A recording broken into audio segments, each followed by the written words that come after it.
Tyler, I guess we'll just get started. How was the break for you? It was good. Nice few days with the family. Kids were buzzing, so it was fun. So what are you looking forward to here, getting back on the ice? Obviously practice today, early game tomorrow. What's the excitement level getting back in there? Yeah, I mean, not that long of a break, so, it doesn't feel that long that we were, here the other night. So had a good practice today. Want to get ready for, an early game tomorrow. Guys worked hard today. We were executing, so just want to, come in after the break with the right mindset. If no Petey and Quinn, is that even a challenge you quantify, or do you think about them not being here?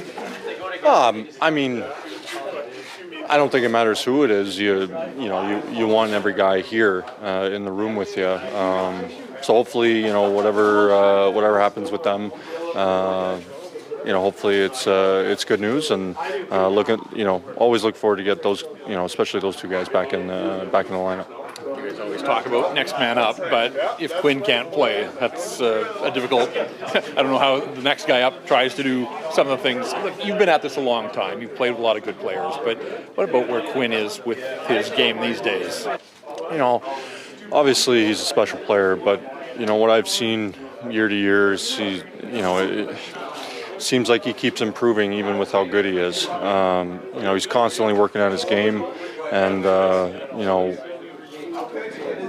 what he's getting looked at right now, hopefully, he's feeling okay, and, we'll come back whenever he's ready.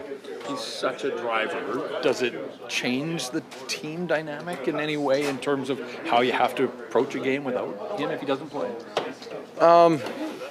He's our best player, so, it always, if he's in or out, if he's out, then it's always going to hurt in some way. But, we have guys in the room that can step up, and we've shown it, throughout the first 30, 35 games of the year here, or however many we've played. It's doing the same things over and over again, doing them consistently, no matter if your best player is out or not. It's the same mindset, and I think guys have done a great job stepping up and filling in some voids, to start the year here. And if we have to do it again, we'll do it. You're not quite at the midway mark, but this holiday break is just sort of a nice place to sort of assess where you guys are, given the adversity, the players that have been missing, and everything else. You're above the playoff bar. It's starting to the sort of unofficial second half. Like, are you guys content enough with that? Like.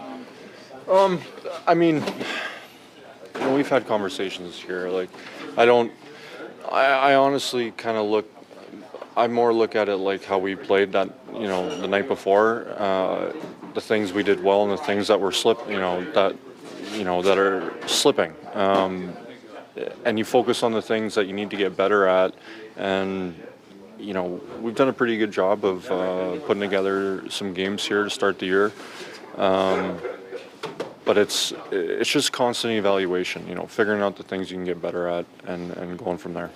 Florida and the Colorado games here recently, is that a reminder of what you guys can do when you're on top of your game?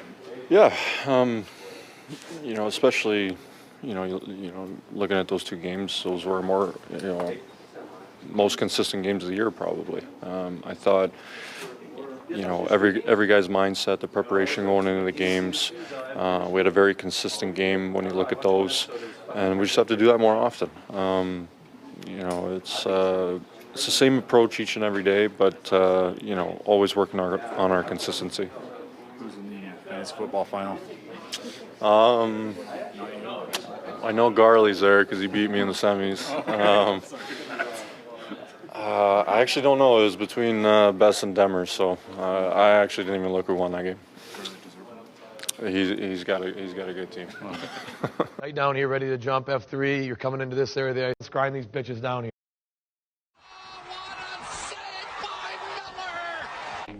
Well, which way did it go, George? Which way did it go?